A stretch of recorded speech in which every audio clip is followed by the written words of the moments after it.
General काम काय असतं ना गाडीचं, की तुम्ही जेव्हा हे इंजिन गिअरबॉक्स हे सगळं बाहेर काढता तिकडे जातं. ते इंजिन असं घाण असते, हा गिअरबॉक्स घाण असतो तिकडे पुढे, आणि हे सगळं इंजिन कंपार्टमेंट घाण झालेलं असतं.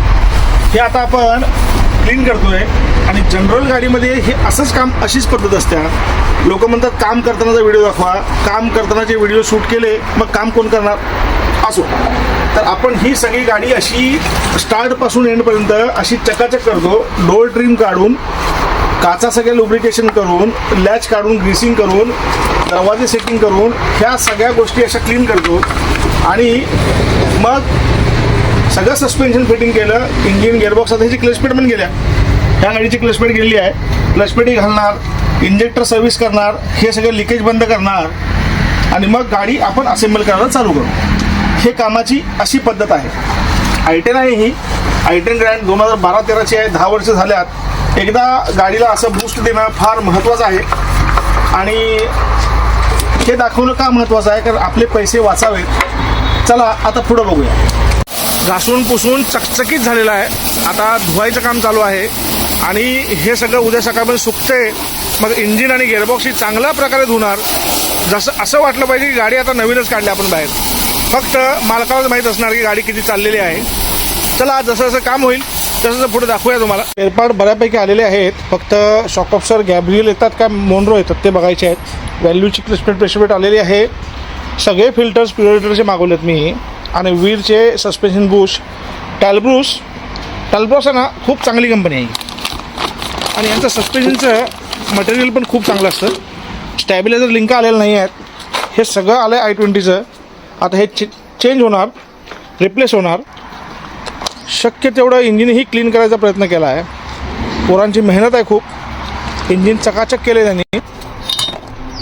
इनटेक मिनीफोल्ड कसं चकाचक केलं बघा. पोरांनी खूप मेहनत घेतल्या. असं स्वच्छ व्हायला पाहिजे. खूप कार्बन होता गाडीमध्ये. हा EGR कसा क्लीन केला आहे बघा. म्हणजे ह्या EGRमुळेच थोडासा पिकअपला प्रॉब्लेम येतो, धुराचं प्रमाण वाढतं. चला आता गाडी जोडायला सुरुवात करूया. आणि गाडी झाल्यानंतर एकदा ACचं आणि काम आहे, मला कंडेन्सर बदलायचा आहे, कॉम्प्रेसर एक बदलायचा आहे. त्यानंतर मग गाडी जोडताना आपण पुढचं बघू. आणि गाडी ट्रायल घेताना बघू की गाडीमध्ये किती मजा येते ती. 10 वर्षानंतर गाडी एकदा पुन्हा सगळी उघडून रिपेअर करायचा फायदा एक असतो की जेवढ्या पाईपा ज्या कडक झालेल्या असतात ना, त्या सगळ्या आपल्याला बदलता येतात. जेणेकरून मग इंजिनला कधीही टेन्शन राहत नाही. या गाडीचे 3 हीटर प्लग खराब होते, तेही आता बदलले गेले त्यासोबतच. तसेच जेवढ्या पाईप होते ना, दाखवतो तुम्हाला मी. बऱ्यापैकी डॅशबोर्ड फिटिंग झालेलं आहे. आणि थोडेफार त्याच्यात प्लास्टिकचे बुशेस जे असतात ना, ते कडक होतात, जे वाजत होते तेही चेंज केलेत. आणि इंजिन फिटिंग केलं आहे. आता थोडेसे पार्ट आणि यायचे होते ते आज आलेत. बघूया पार्ट काय काय आलेत आणि मग फिटिंग करणार. शक्यता आहे आज गाडी चालू करायची. चालू करूया. पार्ट आता उघडायचे चालू आहे, आत्ताच आलेत जस्ट. बघूया पार्ट काय काय आहेत ते. काम करायचं असेल ना तर पार्ट जेन्युइन पाहिजेत. बघा सगळे हुंडाईचे जेन्युइन पार्ट आलेले आहेत. मी तुम्हाला सस्पेन्शन दाखवलं होतं की टॅलब्रॉसचे होते, बुशिंग होते VIRचे. आणि हे आता मिरर्स आल्यात दोन्ही. एक खराब होता, दुसऱ्याची काच हलत होती. मी म्हटलं दोन्ही बदलून टाकूया. आता फक्त कलर व्हाईटचा प्रश्न आहे. बघूया वरची कॅप निघाली, त्याची जर कॅप बसली सोपं काम होईल.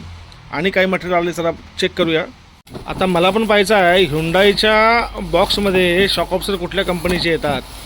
आणि कंपनीचे पूर्ण असेंब्ली येत नाही, एलिमेंट येते.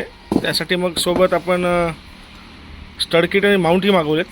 बघूया का की बॉक्सच्या आतमध्ये कुठले येतात. हा कंडेन्सर नवीन मागवला आहे. आता कंपनीनंच पाठवला आहे. हा कुठली कंपनी आहे ही जरा पाहतो मी. जरा धरले हातात हे बाई. ही कंपनी आहे हॅनॉन. अच्छा हॅनॉन, ओके. म्हणजे हॅनॉन ह्यांना सप्लाय करते. ओके. आता शॉकअप्सर बघूया कुठले आहेत ते. हा आला ओव्हरफ्लो पाईप सेट. हे स्टड किट आले. आणि हे आलं एलिमेंट. कुठल्या कंपनीचं एलिमेंट आहे बघूया. 1 मिनिट. हां शाबास. हुंडाईचा तर लोगो आहेच त्याच्यावरती. कुठला आहे? इयॉस. स्टॅबिलायझर फ्रंटचे लिंक आल्यात. आणि हे स्टेअरिंग बॉल जॉईंट आल्यात 2.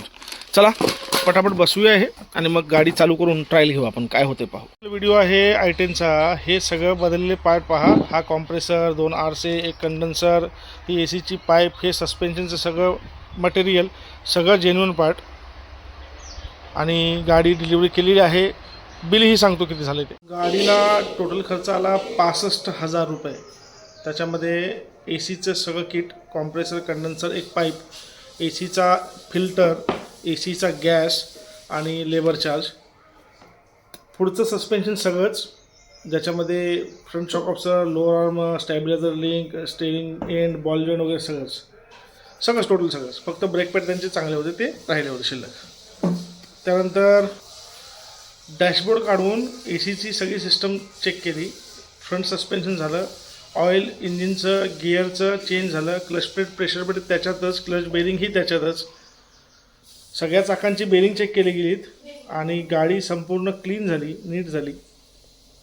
आणि एवढं सगळं केल्यानंतर माझी मजुरी असते फ्रंट पाठीमागचं पुढचं सस्पेन्शन करणे, गाडीचं सगळं जनरल सगळं चेकअप करणे. मग त्यामध्ये दरवाजाचे RC लॉक आले, काही किरकोळ वायरिंग कट होतं ते आपण केलं, हीटर प्लग आले, सगळ्या बाबी त्याच्यात आल्या. तुम्ही बघितलं असणार पार्ट सगळे. आणि फक्त आपली मजुरी असते 10,000 रुपये. वेळ जातो 4 ते 5 दिवस, गर्दी जास्त असेल तर 6 दिवसही लागतात. पण आपल्याकडं असं काम मिळतं आणि हे काम केल्यानंतर गाडीला एक नवी ऊर्जा मिळते, मालकालाही आणि गाडीलाही. चालवण्यासाठी 5 वर्ष पुढं मग ती त्रास देत नाही. व्हिडिओ आवडला तर शेअर करा, लाईक करा, सबस्क्राईब करा, फॉलो करा. फेसबुकला असाल तर अशाच गाड्यांचे व्हिडिओ मी घेऊन असतो आपल्यासाठी.